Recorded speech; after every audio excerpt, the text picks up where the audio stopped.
ইসলামে কুরবানি শুধুই একটি পশু জবাইয়ের নাম নয়, এটি ঈমান, ত্যাগ, আনুগত্য ও আল্লাহর প্রতি সম্পূর্ণ আত্মসমর্পণের প্রতীক। কুরবানির ইতিহাস শুরু হয় মহান আল্লাহর প্রিয় বান্দা হজরত ইব্রাহিম আলাইহিসসালাম এবং তার পুত্র হজরত ইসমাইল আলাইহিসসালামের জীবনের এক কঠিন পরীক্ষার মাধ্যমে। কুরআনে সূরা আল বাকারা ১২৪ নম্বর আয়াতে আল্লাহ বলেন যে তিনি ইব্রাহিম আলাইহিসসালামকে বিভিন্ন পরীক্ষার মাধ্যমে পরীক্ষা নিয়েছিলেন। সেই পরীক্ষাগুলোর মধ্যে সর্বোচ্চ পরীক্ষা ছিল তার প্রিয় পুত্রকে কুরবানি করার ঐশী নির্দেশ। একদিন ইব্রাহিম আলাইহিসসালাম স্বপ্নে দেখলেন তিনি তার পুত্র ইসমাইলকে আল্লাহর উদ্দেশ্যে কুরবানি করছেন। নবীদের স্বপ্ন ওহী এটা কুরআনের সূরা আস-সাফাত ১০২ নম্বর আয়াতে উল্লেখ আছে।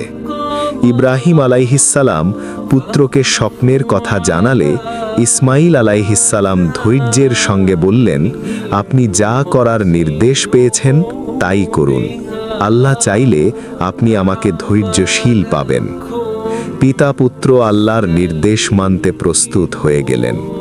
ইসমাইল আলাইহিসসালাম নিজেকে সম্পূর্ণভাবে আল্লাহর হাতে সোপর্দ করলেন, আর ইব্রাহিম আলাইহিসসালাম দায়িত্ব পালন করতে ছুরি চালালেন। ঠিক সেই মুহূর্তে আল্লাহর হুকুম এলো, হে ইব্রাহিম, তুমি স্বপ্ন সত্যায়িত করেছ।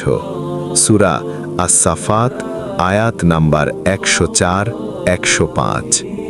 এরপর আল্লাহ মানব জাতির জন্য এক চিরস্মরণীয় শিক্ষা রেখে দিলেন।